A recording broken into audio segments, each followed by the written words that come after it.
Merry Christmas. Frankens, happy holidays. And a Happy New Year. So looking ahead to 2020, let's make some predictions about what might happen in the real estate market.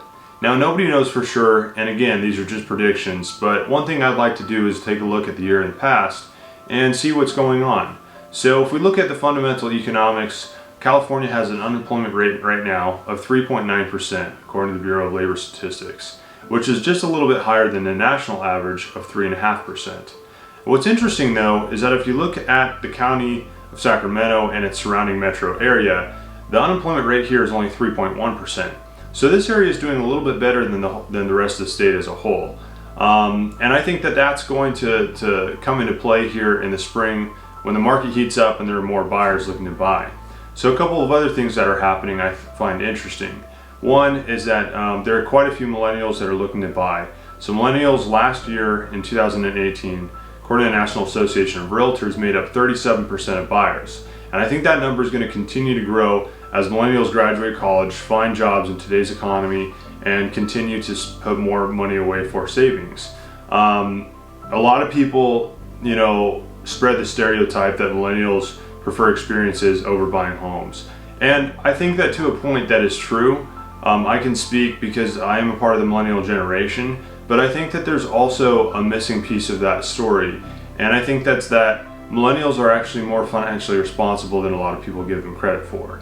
So I think as we start to see some of these younger folks, my generation, etc., get involved in the real estate market, that's going to drive competition up and continue to help with price appreciation in this area.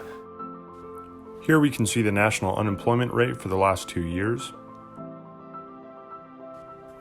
and the median home price, which went up 8.5% during the same 2-year period in Sacramento, Placer, and El Dorado counties.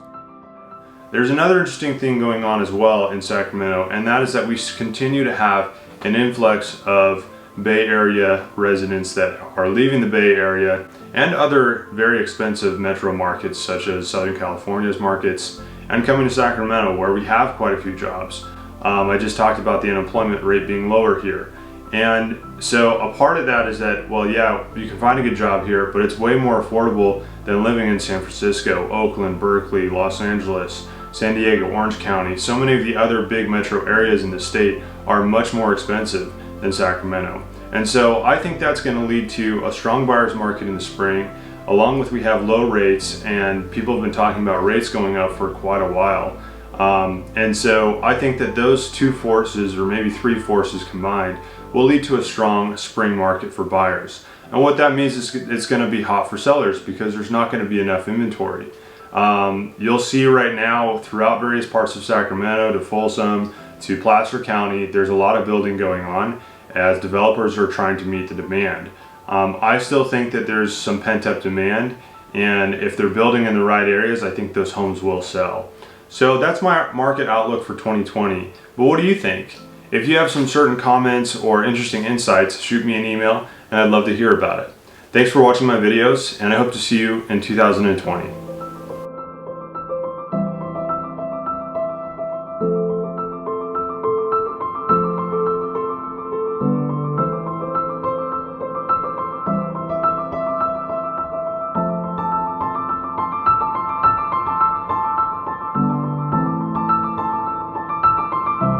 Dad, this thing itches. Get it off.